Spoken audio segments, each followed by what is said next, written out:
Hi Tri-State, welcome to Facebook Live. It is Thursday, February 6th. It's way cold here in Joplin. We have had a lot of snow in the last 24 hours or so, and I think we're supposed to get more, but I'm not for sure. But that's beside the point. Anyways, welcome to Facebook Live. Today we've got operations represented by Vonda Cooper, our Director of Ops, and she's going to give us some really good pointers and some reminders that we all need to be aware of.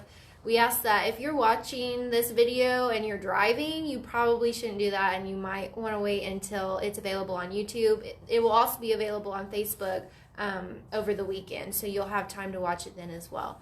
So other than that, I'm going to flip it on over to Miss Vonda. Hi everybody. Thanks for joining us today. As I was preparing for today's visit with you, I thought what a great tool the social media is to get information out to the fleet. It's quick and relatively easy to use, but there are some things it's not good for and should not be used for, such as posting your location, pictures, or information about your load, especially when you're hauling Department of Defense freight. This rule is in place for government security, but also for your personal safety. If you have any issues that you feel need sharing, please call us. Let us know what's on your mind. We're happy to listen and address your concerns. We just ask that you direct your comments to those who may be able to help within our company and not to your contacts on Facebook. We've recently been placing more focus on trailer maintenance. Our company wants DOT inspections completed every 6 months. This mandate helps ensure that you will have a viable trailer for your next load. We do need your help and ask that you don't leave a trailer with an issue parked for the next guy. You don't like it when it happens to you, so don't do it. Don't do it to someone else. If time does not allow the repair, please notify your DM and tag the trailer. We are not aware of it. It creates problems for you, our drivers, and our customers. So please make us aware. Communication is key in this case, as in most. Proactive and positive communication can help all of us be the best people, co-workers, and company. Keeping that in mind, I was asked by several in ops, driver managers, customer service, some of the leadership, and a few folks in safety to offer some additional reminders from our teams today. So we'll just touch on those briefly and we'll go through some reminders. I wouldn't be saying these things if everybody was doing them consistently. So they are pertinent to what's going on in our world. Load confirmations need to be sent in over the Qualcomm within 1 hour of being planned. If you cannot accept it on Qualcomm, please call your driver manager to confirm the load. Also, prior to accepting the pre-assigned load, we ask that you run your hours of service to ensure you can complete the shipment within the customer's timeline. Do not forget to figure your recap hours that you might be gaining back on duty. Often with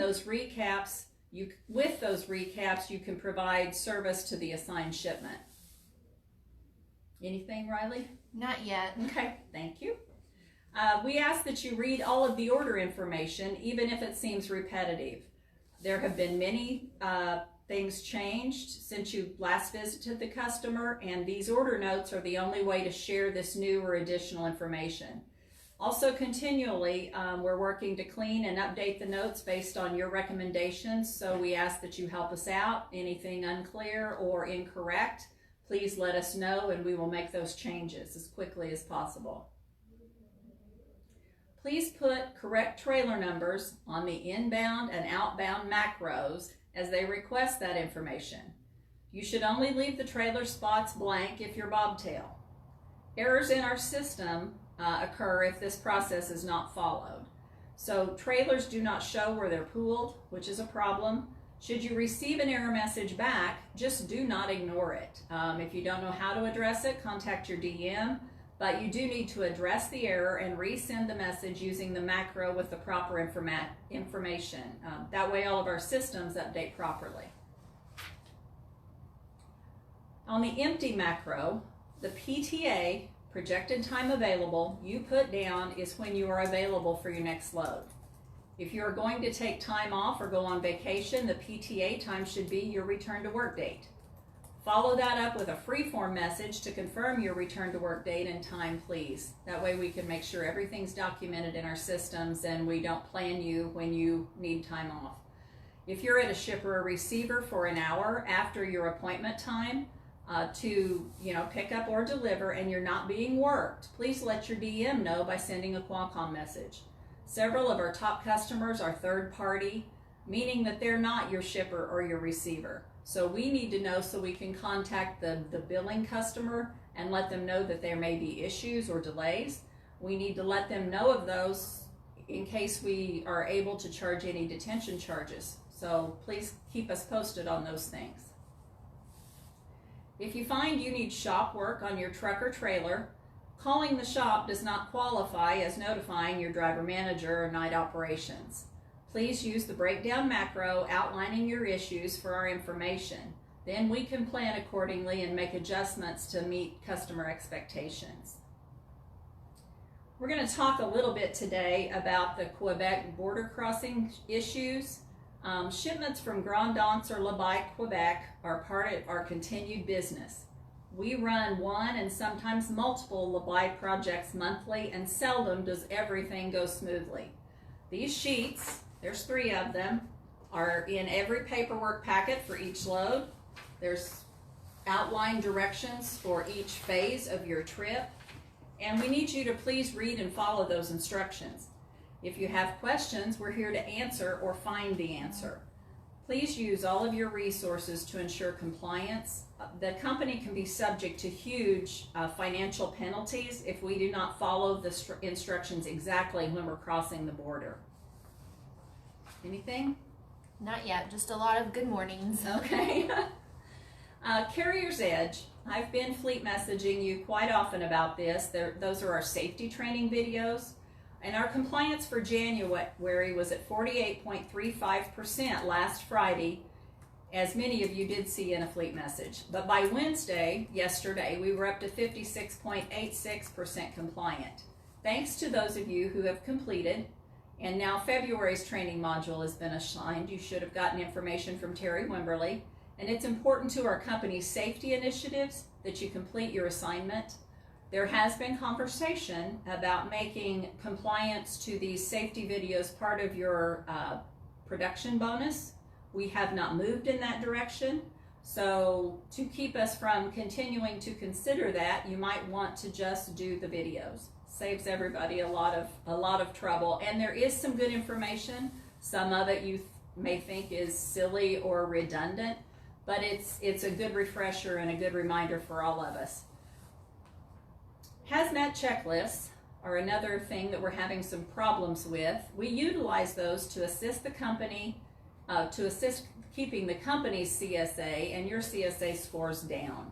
It's critical that you, along with your driver manager, do a hazmat checklist on each waste load. We have been working intently with our waste customers. Donnie and Andy and Wade out in Arizona have made visits, provided training to some of the generator facilities, and we've visited and made corrections and done all sorts of special things to try to make life easier for you at these facilities. We are working on a new plan to review Clean Harbors manifest prior to your arrival at San Jose. So when they get the load done, they're going to send us the manifest so we can help you review them. That seems to be one facility that we struggle getting our placarding right. So we're going to check the information ahead of time is the plan. There'll be more to come on those initiatives, either on Facebook Live through JD's weekly forecast or even by a fleet message. So be watching for additional information. I've got a few reminders specific to our DoD teams who might be listening. 1907s, it's a part of your paperwork on a government shipment. The billing department reports that they're receiving many unsigned 1907s. So please make sure the 1907 is signed. And remember that military FAK can also require a 1907. We are delving into a little more of that type of business with the military to fill backhaul lanes and lower our deadhead primarily. But you need to know that in some cases, military FAK can require a 1907 as well, should you be assigned to one of those FAK shipments. We also ask that you check your military bills for DITS requirements. What we put in the work order is what's expected when the load is booked, but we may not be told of changes between the time the load is booked and the time the load is shipped. So always check your bills for the type of service requested, and if you're not sure, ask your DM first before sending macros that might be incorrect. That raises flags, DITS calls in. So always confirm what we need to do before you send if you are unsure at all or have any questions. Remember, if you're hauling a DITS load, do not access any of our company terminals unless you're instructed to. DITS can track you and see you are at a company terminal and may think you're trying to safe haven or otherwise somehow violate the DOD rules of transport. We need to be real cautious of that. We don't want to raise any flags. So don't go to Crane, Plattsburgh, Joplin, any of our company terminals unless you're instructed to do so by your DM. Any questions? Not yet. Okay. Just hellos. Okay. Well, you guys, that was the highlights of what the different departments asked me to bring up, and that just about covers everything they suggested. Some of the points I brought up today are repeats but needed repeated. Please pay careful attention to the many details associated with our business. And just so you know, as a kind of a heads up, our next ops presentation will be some very specific information on the Labaye, Quebec port moves. We're going to go over it in detail. Sarah Hogan and Christina Church will be providing that information to you. They deal with it all the time. And we might even be able to have Ken Fales on here with us too. So he's the boots on the ground up there at Plattsburgh and can offer a perspective from his side of it as well. So we'll let you know. Riley will send out information to let you know when that's going to be, because it's going to be very detailed and very informative, and we'd like as many people to listen in or watch it later that can. We just got a question in. Okay. This is from the Huffmans. Mm-hmm. They said, when you are just dropping a load in a safe haven and not delivering it, are they supposed to ask the guards to sign the 1907? He said most guards say they won't sign anything. Yeah, you need to ask them to, and if they won't, call in. Let us address it from our side. I know it's night dispatch, but they can also get direction from customer service during the overnight hours. We really need to get it signed. Somebody has to take the possession of it. So if you run it, is there a particular, let me know after the call if there's a particular base that you're speaking about, or if it's, random here and there. But we'll be glad to address it, whatever wherever you've been. But call in. Don't just accept that. And then we have another one. I'm not sure that this is relevant to today's broadcast, but we've got a question about the Plattsburgh yard and driver amenities, but I let them know that we'll address that at another time. Okay, probably. that'd be good. There will be some more information to come on that, I think, as the year progresses. Yeah. Anything else? Not so far. Okay. Well, if there are no more questions, I'm going to close, and by saying this: we have great challenges, we have great opportunities, and with your help, we will meet them and make 2020 the best year in tri-state history. Thank you.